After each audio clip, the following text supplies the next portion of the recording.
Napapansin mo ba? Parang mas mabilis tumaas ang presyo ng bigas kaysa sa sahod. Dati, kaya pa ng budget. Ngayon, bawat kilo, ramdam na. Pero bakit nga ba tumataas ang presyo ng bigas? Hindi lang ito simpleng supply at demand. Maraming faktor ang involved. Una, ang fuel. Kapag mahal ang gasolina, mas mahal ang transportasyon ng bigas. Mula bukid, papunta ng palengke. At syempre, ipapasa yan ang presyo. Pangalawa, ang produksyon. Ang mga magsasaka gumagamit ng pataba, makinarya, irigasyon. At karamihan dito may gastos na nakadepende sa fuel. Kapag tumataas ang gastos nila, tataas din ang presyo ng ani. Pangatlo, importasyon. Umaasa ang Pilipinas sa imported na bigas. Kapag tumaas ang presyo sa global na market, wala tayong choice kundi sumabay. At dagdag pa dyan, exchange rate. Kapag mahina ang piso, mas mahal ang bili natin. Pangapat, ang middleman at distribution. Bago makarating ang bigas sa'yo, dumadaan muna ito sa maraming kamay. Bawat layer, may patong. Kaya ang tanong, kasalanan ba ng magsasaka? Hindi lang kasalanan ba ng gobyerno? Hindi ganon kasimple. Bilang mamamayan, hindi lang siguro tayo ang dapat magturo ang sisi sa gobyerno. Sa huli, tayo rin may bahagi sa paraan ng pagboboto, sa pagiging mapanuri, at sa kung paano natin pinapahalagahan ang ating sistema. Pero, may ibang bagay na dapat din nating harapin. Hindi lang pagdami ng tao ang problema. Mas malalim dito ang usapin ng polisiya at pamamahala ng lupa. Habang tumatagal, ang mga dating taniman nagiginang subdivision. Unti-unting nababawasan ang lupang agrikultural habang tumataas ang demand sa pagkain. At dito nagsisimula ang mas malaking problema. Kapag napabayaan ang agrikultura, parang sakit na unti-unting lumalala. Hindi agad napapansin, pero kalaunan, ramdam ng buong bansa. Ang totoo, ito ay kombinasyon ng sistema, gastos, at global factors. Sa huli, ang bigas, hindi lang pagkain. Ito ay salamin ng ekonomiya. Kapag mahal ang bigas, ibig sabihin may problema sa supply, gastos, o sistema.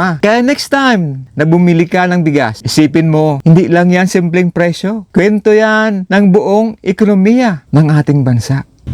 Okay mga suki, magandang araw po sa inyo. Marinaldo po si Doga Boss. Ako po si Joseph, sari-sari store owner. Ito po ang ating mini podcast na pang-30.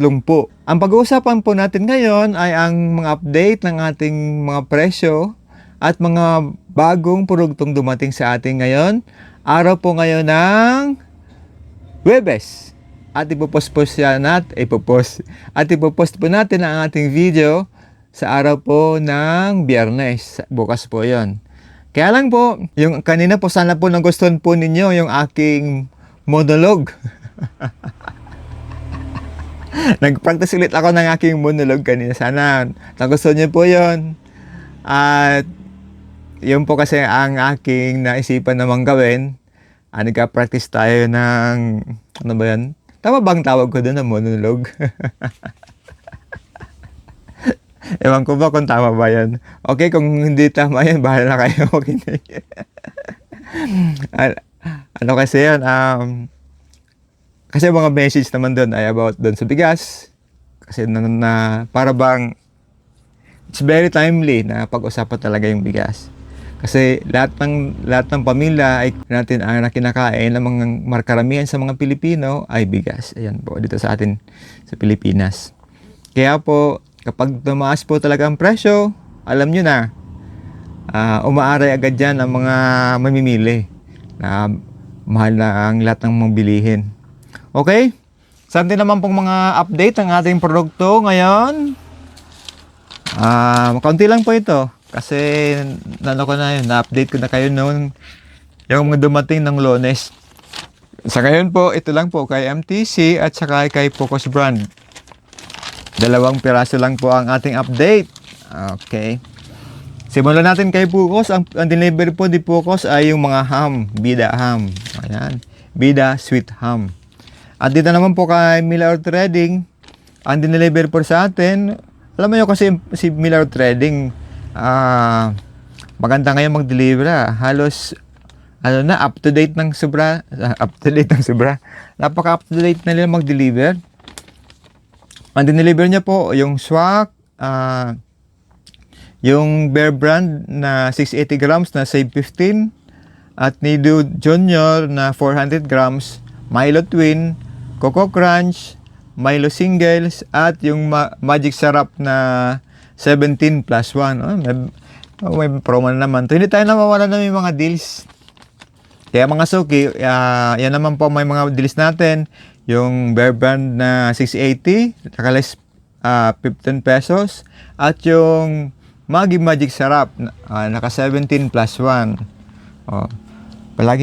Pero palagi tayong hindi nawawala ng mga deals talaga. Okay, kung sa price naman nating oil, yung cooking oil po natin, wala na pong naman pagbabagong price.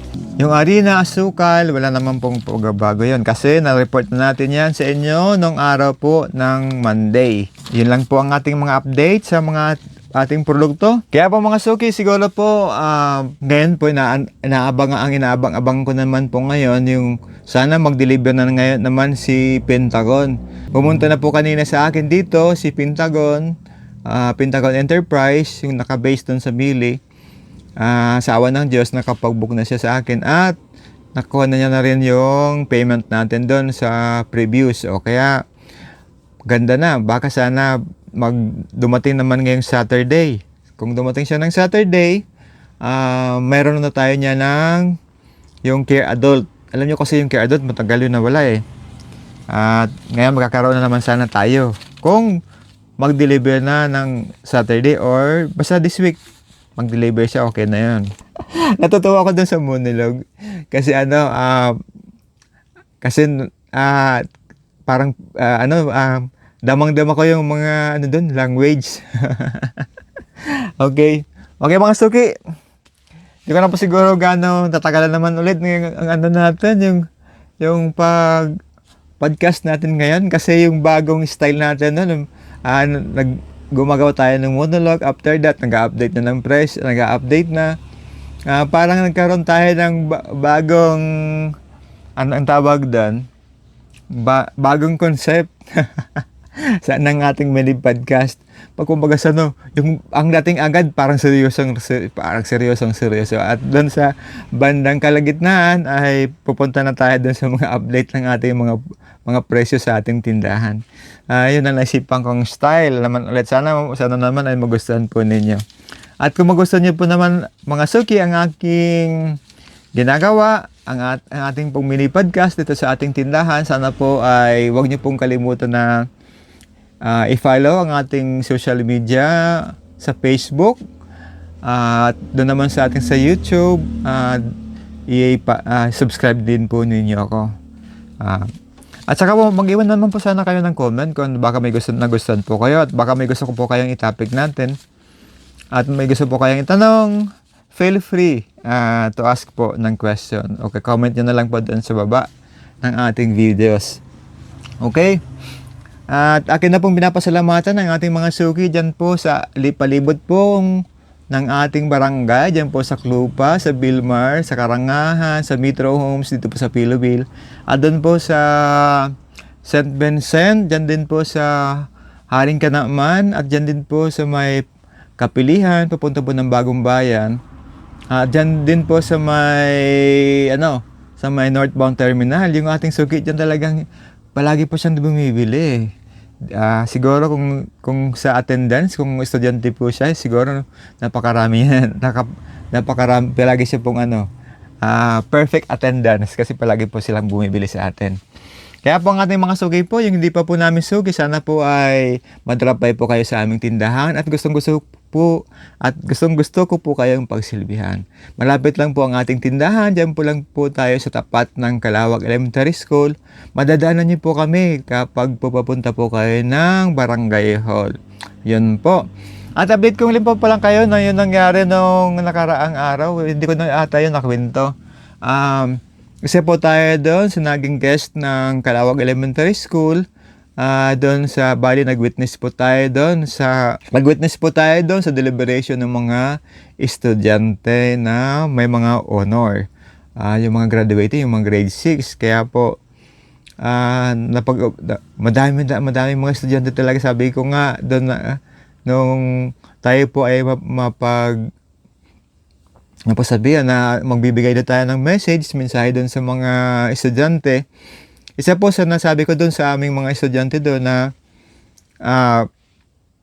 sana po kami yung mga graduates dito sa Calawag Elementary School, paglabas niyo po dito sa Calawag Elementary School, kayo na po ang magiging mga ambassador ng Calawag Elementary School.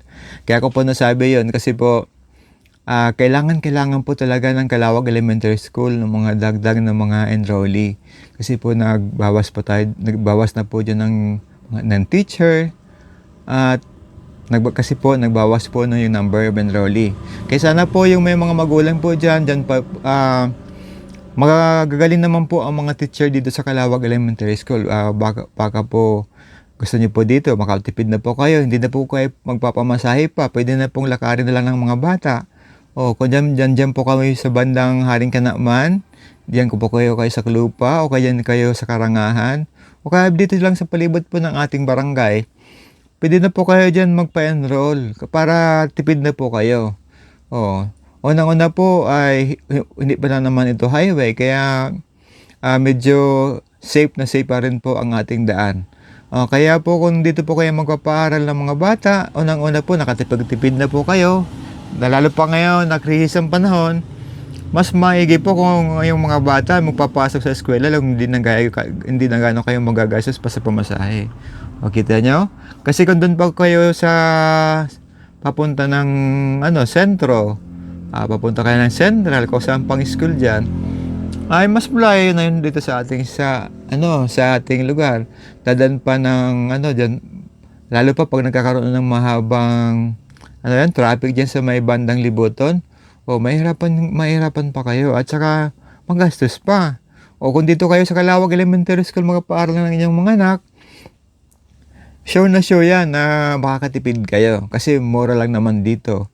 At yung mga babayaran naman sa school ay napakamura lang naman. Saan pa kayo? Di ba? Okay mga suki, siguro po dyan na po mag-i-end ang ating mini podcast ngayong araw ng Huwebes at ibupas po natin ito sa araw ng Biyernes. Okay, bye-bye! See you!